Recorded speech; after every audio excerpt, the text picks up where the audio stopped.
On this week's episode, I'm joined by special guests and TV personalities from the Netherlands, Arno Rijmakers and Sanne Heyen.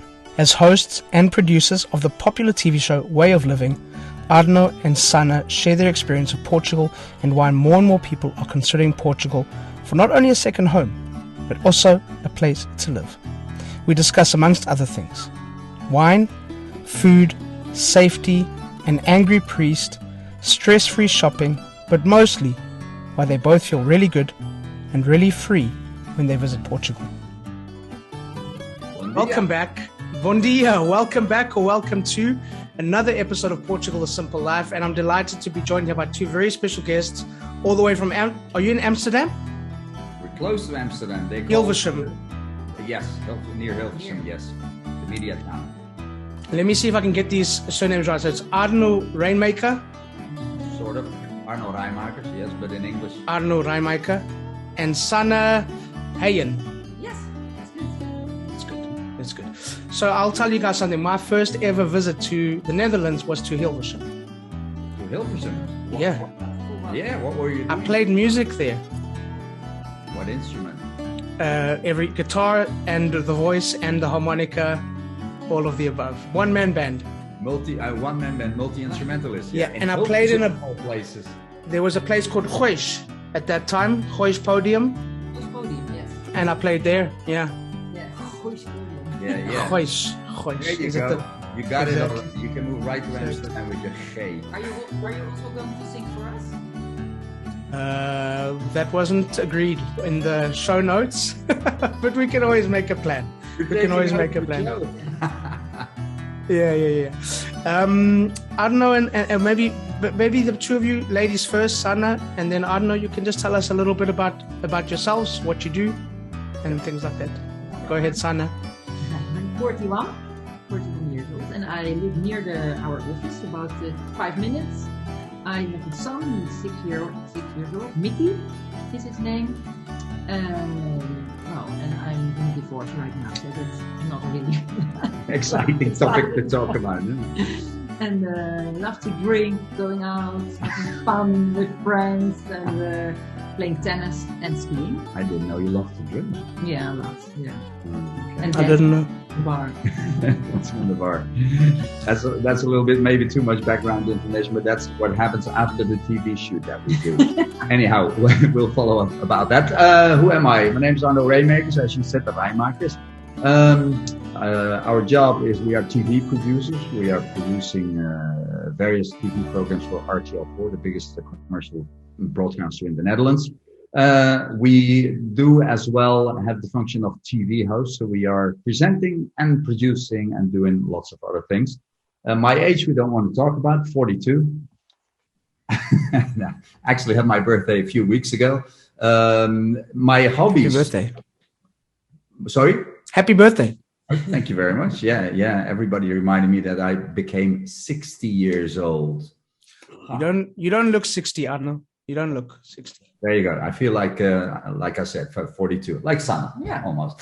Hobbies, water sports, have my own boat, love skiing, winter sports. That's what we do a lot in our TV shows. We make our hobbies our life and our profession. That's why our TV company is called Enjoy Life Media. And I live in Amsterdam, which is close by here. So that's right around the corner. Amazing. Well, thank you so much for being on the podcast and taking the time. We met each other exactly almost less than a week ago. Yes, we did. On the show in Utrecht.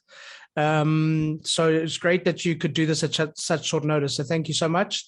But as you know, this podcast is called Portugal, The Simple Life. So let's talk about Portugal. How many times have the two of you been to Portugal? 3 times, 4 times. Yourself? Yeah. Mm-hmm. Yeah. Okay. Where have you been, Sanne? Which parts?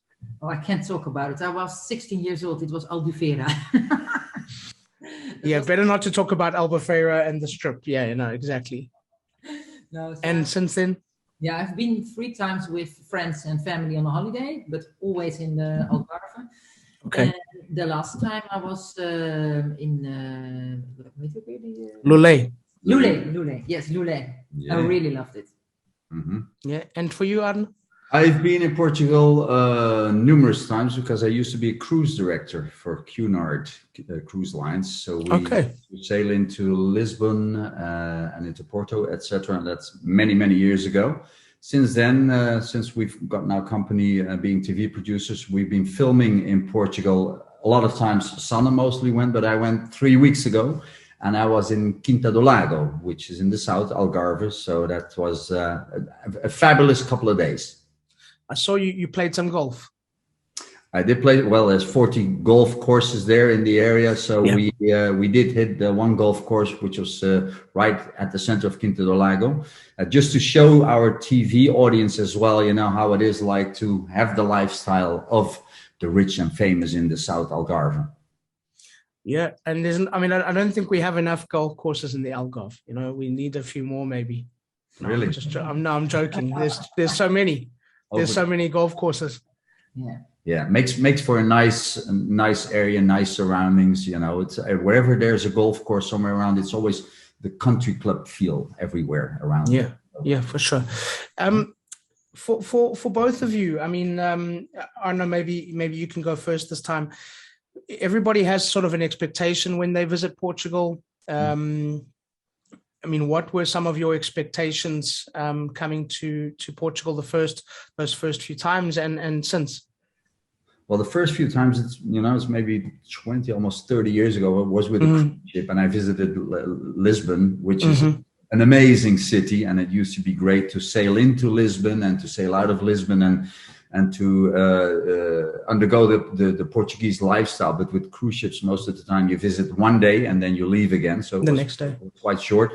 But this last time we went for 3 or 4 days filming, and I had never been in the south of Portugal. So the thing is, I saw all of our TV items passing by with Sana in it. So I knew a little bit about it, and I knew about feeling. And my TV crew, they used to talk about it and tell me how it was over there and how the lifestyle is and easygoing and beautiful nature. So the expectations were high, but it exceeded my expectations. It's maybe the title of your podcast is Right On, The Simple Life. That's what we met there. The simple life, but also the rich nature, the friendliness of the Portuguese people, and the diversity of the landscape. It was amazing. Flying over it, coming into the south of Portugal already, I saw, this country still has lots of space and lots of beautiful nature. Yeah, you talk about space. I've heard from a couple of Dutch clients that they refer to the Netherlands as the Hong Kong of Europe. Not a lot of space, but in Portugal there's just so much. Was that something that surprised you, Arno? Absolutely, and especially when flying in. We were flying low into what was it, Faro? Faro. Amazing. I saw how vast the surroundings were, and the vineyards and the mountains and the space was there. I was very surprised because in Holland, there's a village every 3 miles. That's why we are the most densely populated country in the world. Every 3 miles? Yeah. Wow. The next village is there. When you're on a highway, every 5 miles, there's an exit. Whereas when you drive in Germany, every 30 miles, there's an exit. And when you drive to the US, etc., And that was what surprised me, that how vast the nature areas were without seeing a village, next to each other. That's the difference with the Hong Kong of the world. Yes. Yeah. Sana, what about you? What surprised you about your visits to Portugal? Well, when I was young, 16 years old, it's a little bit different. That's the past. But I really like the people. They are friendly, and I've been there also at New Year's Eve once with friends, and the temperature was great, and we were also staying nearby a golf course, and it looks beautiful. And I like the food, the restaurants. I didn't went in the sea because it's not always possible, but I really always have a holiday feeling. And also when we were there for filming, for way of living, it's work, but you also have the feeling you are a little bit free. Yeah. Just unpack that a little bit. What do you mean free? Are you talking about a safety perspective, a space? What do you feel? And what Arnold talked about it, it's not full with crowded people. And I really have the feeling over there that you can do everything, and everything you want to do, if you want to see, it's possible. I love it. The last place that you visited, as we mentioned, was Lulé. That's more of a sort of an interior location, a little bit more traditional. What did you feel about that place? What did you enjoy about Lulé? I was driving with a tuk-tuk to Lulé. That's fun. Yeah, tuk-tuk. Yeah. Tuk-tuk. I like the small streets and the shops, of course, because I like to shop. The market, the fish market over there. It's architecture. Of course. Mm-hmm. But yeah, I really like it is a city, but I don't feel, I'm used to Amsterdam because I lived there about 19 years, but it's totally different. Yeah, for sure. Arno, I mean, for you, with the work that you're doing, you're speaking to a lot of people that are looking for a second home, a second life, a second beginning. Mm-hmm. What are, particularly people from the Netherlands, and I suppose Belgium, you've also got a bit of experience as well. What are people looking for? What are they trying to find? To escape the stressfulness society of the Netherlands. That's maybe the main thing. Our country is too full. There's too many cars. There's a too stressful life. We're a small country, lots of people. Like in every country these days, we're facing lots of trouble with energy transition, with nature, with all kinds of things, and people want to escape that. One of our TV sponsors said that even lots of clients from the United States are calling him because the world is changing and Portugal feels like a safe, nice, quiet country to proceed with the rest of the years that you have ahead of yourself. Yes, Sana, from your perspective, a little bit younger than Arno. Just a little bit, and a mother with a young child. I mean, what do you think people are looking for from your perspective when looking at a home overseas or looking at a life overseas? What do you think what's the reason? Well, if I want to travel for a holiday or just want to buy a house in another country, I'm always looking, is it safe? How does it feel for you and for your child? And of course, I don't want to fly about 7 hours or something. So nearby and easy to come there to Faro or something. Mm-hmm. And of course, I really like a swimming pool at my house, holiday house. Yeah. Has Mickey been with you to Portugal? Yes, with New Year's Eve. But I think it was 3 years old. Yeah. Oh, so he doesn't remember too much. No. So time to bring him for another visit. Yeah, so invite me. You're welcome. You're welcome always.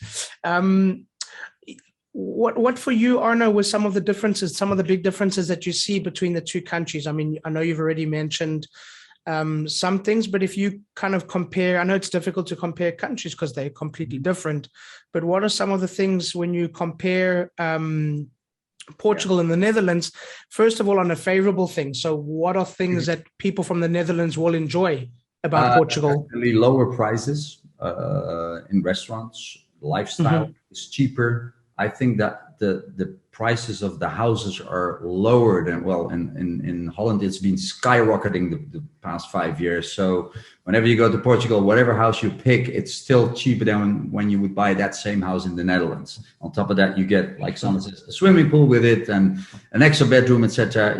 That's impossible in the Netherlands. So the prices are lower. And then one particular thing that I noticed the last time when I went in Holland, people are considered to be the tallest persons in the world. I found, and I'm not very tall, I found that Portuguese people are tiny. They're even smaller than the Spaniards. Maybe I shouldn't be saying this, but that's what I noted all around me, that everybody was not very tall. So me not being tall, I felt like, it's good for me, this country. Yeah, you feel good. I think you felt like giant. One of my first boyfriends his name was Edgar, and he was from Portugal. And he was like this. Yeah. So when you come to Portugal, you're the tallest woman in the room, probably. Yeah, I always only wear sneakers or flip-flops because Not- otherwise I'm too tall. Amazing. And Sana, for you, some of the differences that you noticed between Portugal and the Netherlands that you'd like to share with people? I think also what Arno talking about the price of the houses, because if you are looking for a holiday house for 2 bedrooms or 3 bedrooms, you pay much more in Holland. But I think also in other countries. But in Portugal, I think you how do you say that you will get more for your money, more bang for your buck. Yeah. You mentioned another thing, and I really don't want to sound insulting to the Dutch countryside. Okay, so I'm just making a preface here. I'm not trying to insult, but one of the things I noticed when we were there now and we drove an hour through Dutch countryside, it's quite similar. It's very flat. It's very green and beautiful. Lots of cows and windmills, and I love that. But you mentioned, Arno, that the Portuguese countryside that you saw was very diverse. Yeah. Just to speak a little bit about that and your experience there. Well, I saw in one of the TV items that Sanne did, which, as a producer, I see all the TV items that our crew films anywhere in the world. So I feel in the end that I've been there, even though she was there, through the TV items. The rocky coastline, sandy beaches. Then we had this nature preserve with the tide coming in and out close to Quinta do Lago. But then you have nice cities, and inland you have vineyards, but you also have densely wooded areas. So yeah, big diversity. But that's with anything, coming from Holland, we don't have a big diversity in nature. It's a flat country. We have a lot of meadows with lots of cows, indeed, and the villages in between, and not a lot of hills even, only in the south. So it's completely different. So anywhere where we go as Dutch people, we feel like, wow, this is great that this country has all this diversity. Also, I think you also have done the boardwalk. Mm-hmm. It's beautiful and amazing when you see the sea and the sun going down, and to have a drink over there, it's totally different than you are walking in Amsterdam on the canal or something. Mm-hmm. But that's all. Yeah. Mm-hmm. Yeah, sunsets and sunrises and over the ocean. Yeah. It's beautiful. Arno mentioned you mentioned vineyards. Sana, you mentioned that you like to drink. Let's talk about Portuguese wine. Ooh.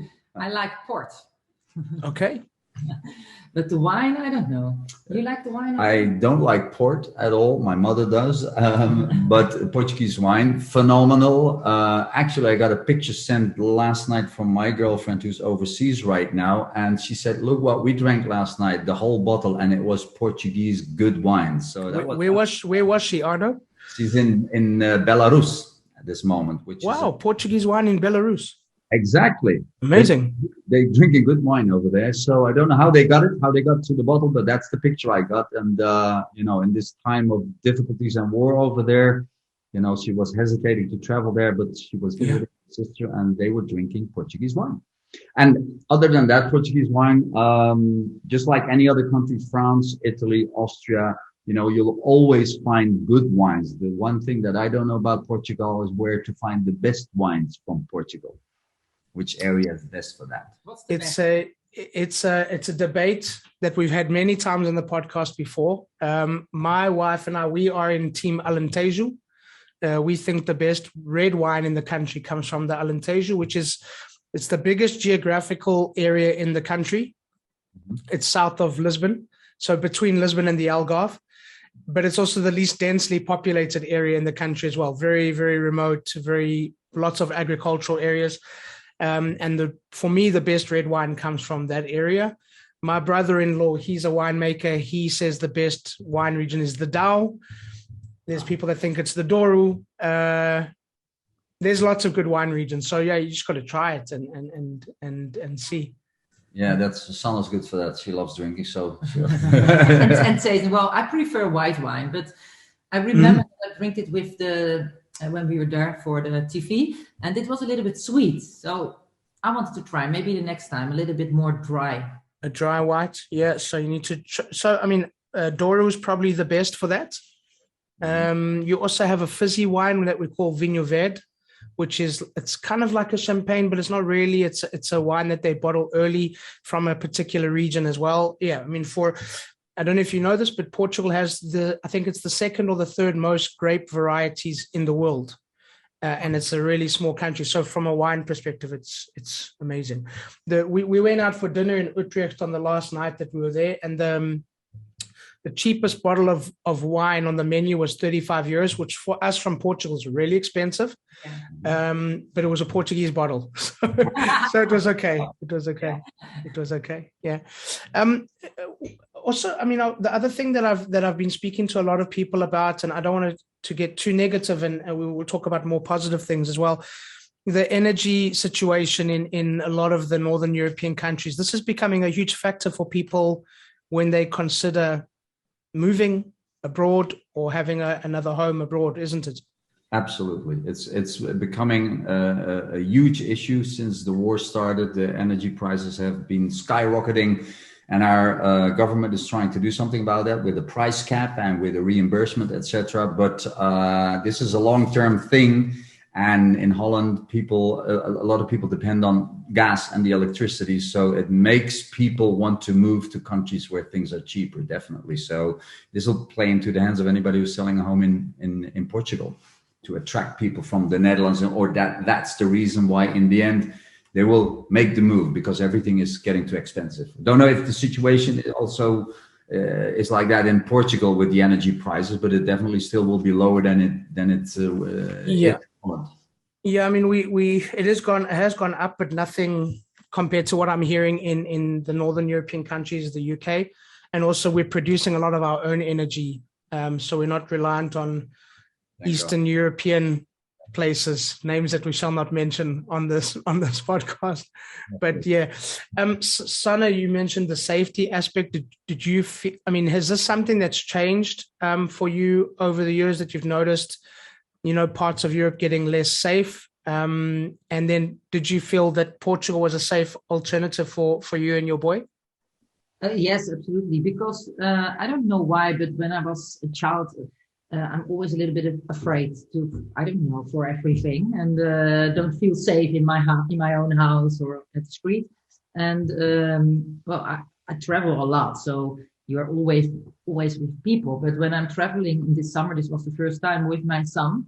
You want to be safe and you want to feel free. And in Portugal, I absolutely have that feeling. I'm not afraid at the street, and I think I also can walk in the evening in Lulane, and it's not always for sure. Yeah, for sure. We had, as you know, we have you have a show in the UK called A Place in the Sun, which does the same thing that you guys do, and Jasmine, who's the main presenter there, she talks about that often, that when her kids come with her to Portugal, they can just be kids and they can play and they can be safe. And that's a huge thing today. Safety and peace is a massive thing for people all over the world. Yeah, definitely.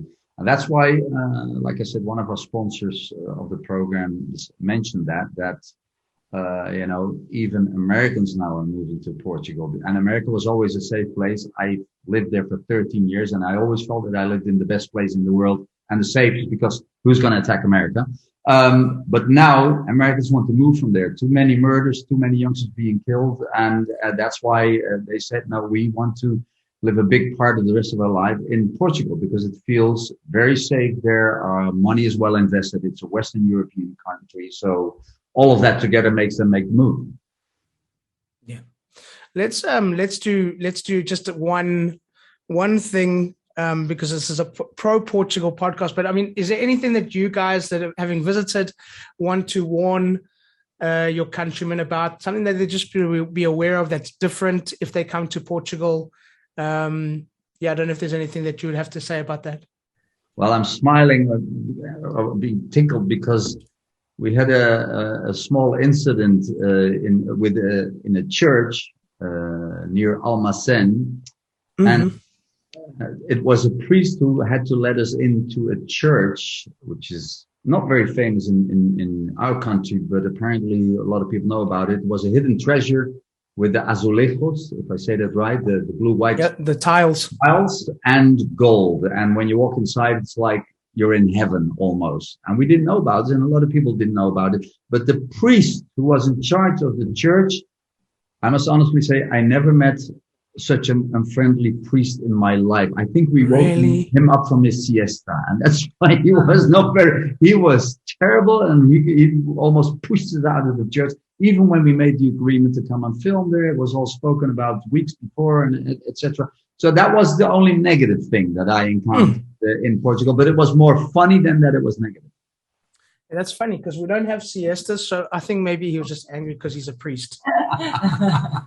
Maybe. I think we disturbed him during his meal. He looked quite well, eaten, so that might have been the thing. But no, maybe you have something negative? No, I don't have. Oh, you guys can come back anytime to the podcast. No negative things to say about Portugal.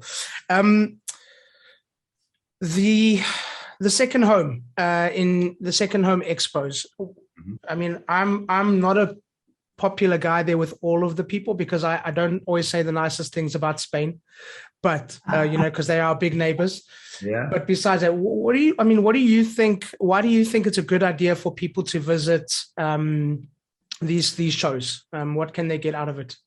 I don't know. Maybe you can start. Well, we always tell in our TV program, every episode has its own segment about the second home expo in Utrecht or in Maastricht or the ones in Belgium, because that's where people make their first step towards their dream of having a home in another country. It's the very first step. They read about it on the internet, and then the first thing you can do is go to an expo where there's 30 countries represented with about 150,000 second homes that are for sale during the expo. So that's where you make your first impressions and you get the first inspiration. And that's why people should go there, because then you see that it's not the only thing that keeps that you keep seeing on your screen when you're on the internet, and it keeps popping up with all the data that is you talk about Portugal a lot, and it's like there's a microphone in your laptop and you get to see Portuguese homes advertisements, but then you see that there's more than you think there is. So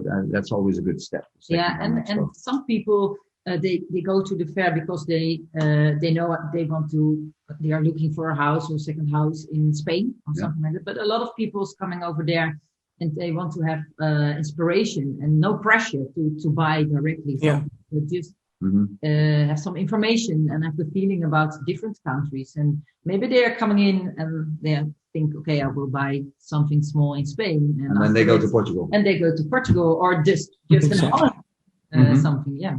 Exactly. Where else in Portugal do you want to explore? Where else would you like to visit? Well, I would definitely want to go back to Lisbon. I was there many times, but it was always a 1 or 2 day visit with the cruise ships. And lately you hear more and more about all these movie stars, Hollywood stars. Everybody wants to have a home. Madonna already for a couple of years, whatever. Is it in Lago? Sorry? Madonna house in Quinta not in Quinta. She had it in Lisbon, close but by. Also Quinta do Lago. I know where. Oh, you know I can show you next time. You know where Madonna lives? Yes. Oh. No, you didn't know. Well, and the Dutch trainer, the national team, Louis van Gaal and Ronald Koeman, all these famous people, they do have places there. The biggest Dutch TV producer, John de Mol, who invented the voice of Portugal, the voice of Holland, he's got a house in Valle de Lobo. So there's a lot of celebrities but that's not why I want to go back to Lisbon. It's just that it's an amazing city. It's just got a different atmosphere, a different feel than any other European cities, I think. So that's where I would like to go back. And then the Silver Coast, not because you're there, guys, but I've never been up north from Lisboa. So would love to visit there. And I want to go to Porto because that's the boy that kissed him 16 years old. He still lives there, and I really want to visit him soon and to see Porto. And also a brother of a friend of mine, he lived there in Ilona, and well, he said it was great. It's beautiful, and I love to go there once. And the port wine is from there. Of course, yeah. Exactly. For people listening, what do you want them to know about Portugal that maybe they don't know already? Oh, that's a difficult one. Great food, but I'm sure they heard about it. So great Portuguese kitchen. What is it? And for you, I mean, let's unpack the thing about the food. What do you like about the food here? What do you appreciate? Fresh fish, always. I had a lot of fresh fish, and I'm not really a fish person, but when it's coming out to sea and it's just the how do you say It's okay, you can say it in Dutch. Yeah, the ziel en zaligheid. Oh, that's difficult to explain in English. The health of the food. It's fresh. The people who is serving the fish and talking. The passion for the food. Yeah. Around it. Then I really want to taste it, and well, most of the time I like it. Well, you sold me on the Portuguese wine that you just mentioned, so that's definitely a thing I would like to dive into deeper. And then, any small restaurants that you go, local villages, etc. Most of the time, great food and very low prices, and the friendliness is always there. So, yeah. I mean, you've got in Portugal. We don't really have a bar culture, as you would have noticed. I know it's a culture in the Netherlands. You have just bars. Then the only thing you do is you go and drink and then in the end dance on the bar, like Sam was mentioning. But in Portugal, we don't really have a bar culture. You eat and you drink together. So food and wine is always paired together. But yeah, I wasn't a fish person either, Sana, until I moved to Portugal, and now I do love my fish. It's different. It's special. Yeah. Right. Yeah.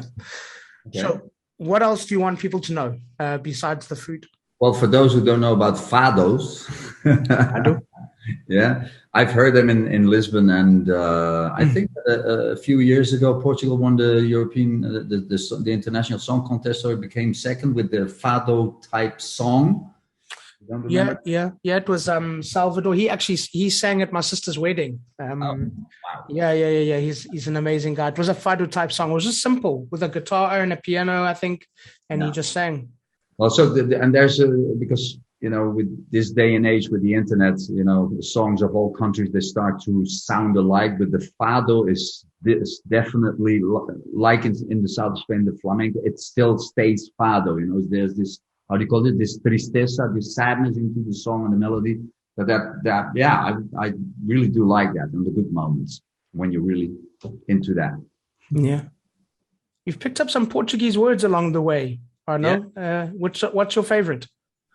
What's our favorite? Bom dia, obrigado, tudo bem. Really good. But he can speak about 8 languages, so for him it's easy. I should learn Portuguese. Yeah. Yeah, you got a good start. That's a great place to start. You speak more than a lot of people do that have lived here for longer. So it's good. It's good.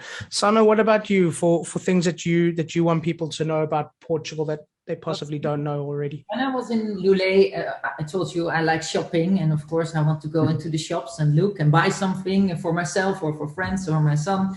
But in some countries, you always feel the pressure that you have to buy something. And I know that when we were in Lulé, the people are friendly, and if you don't want to buy or you just want to see a walk or just filming, they're really friendly and okay, and don't feel the pressure that you have to buy something. In some countries, you feel that, and it feels really good. Yeah, it's the same in the restaurants. You don't feel like that you have to rush to leave your table. Just sit and enjoy and take your time. Yeah. Slow down. Yes. So that's my food and drinking in the bar. That's one. Yeah. What have you guys got coming up next? Where are you going next? Where are you filming next? What's next? Upcoming Monday. So that's a couple of days from now. I'm flying to Austria, to Munich, and then we drive to Austria to film there for 3 days.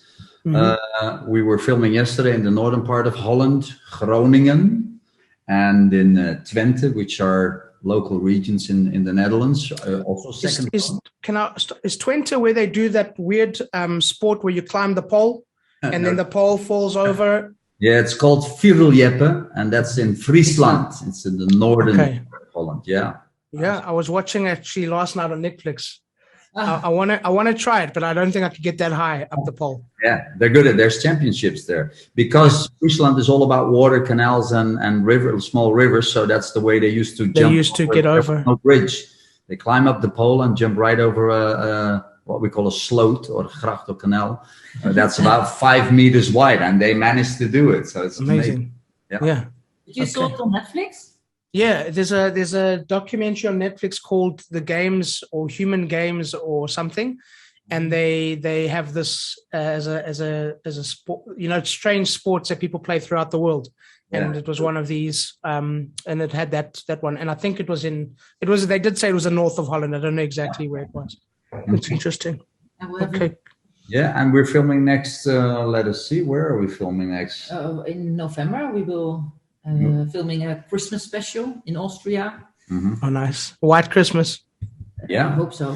I hope the snow will be there. But we're going to Salzburg to film the Christmas markets. And then we move to a little further down to Saalbach, Hinterglemm, Kaproen, Zellamzee. So we'll be filming there. Yeah. And next year you're coming to Portugal. Yeah. Yes. Absolutely. We will. To the Silver Coast. Okay. I'll buy you lunch. Yeah. And we will drink some ports. Okay. Lunch and port, it's a deal. Okay, so keep one day open for lunch. I'll take you both to lunch to a traditional place. Because it takes a whole day. Yeah. Yeah. You have to book out the afternoon. There's no such thing as a fast lunch in Portugal. There you go. Well, in Holland, there is a thing like a fast lunch. It's only about that in Holland. But that's why we want to move to Portugal, where you have the half-day lunch. Exactly. We don't do siesta, but we take a really long lunch. We should do it here also at the office. Yeah, no work gets done. Exactly. Guys, how one thing, Son, if you can go first, and then Arno, one thing that you want people to remember and take away from our conversation, just one thing. Our TV program, RTL Way of Living. Good. We're going to get to that. Arno? Very difficult, this one. One thing to remember. I keep trying to remember the name of the wine that you mentioned. So I have to write. Alentejo. There you Alentejo. Well, yeah. That's a region. So if you see on the bottle that it says Vinho Alentejana, it means that it's from that region. I'll text it to you and then go ahead and have a look. And then for people to remember from this podcast, basically that Portugal, the simple life, is not only in the Algarve or Quinta do Lago or Lisbon, but the Silver Coast and any other regions, Portugal, and it's there to be discovered. I still think for a lot of Europeans and Dutch people. Yeah, perfect. How can listeners find you and follow you both online and the show? Tell us a little bit where we can look, where we can go. Of course, we have a website, TV website, RTL Way of Living. What is it? RTL TV? Way of Living, that's Instagram. Yeah. No, the website, Way of Living as well. .tv it is, or .com? It is wayofliving.tv. That's our TV show. And we are also on the social media, Instagram, Sanne Heijen and Arno Raymakers. If you type up RTL and Way of Living, that's how you find us. Yeah, and that's one of our shows. We have many. We have lots of other TV programs going. Okay, I'm going to put links in the show notes so people can follow the show and follow the two of you. So yes. Great. All right. A question that we ask all of our guests.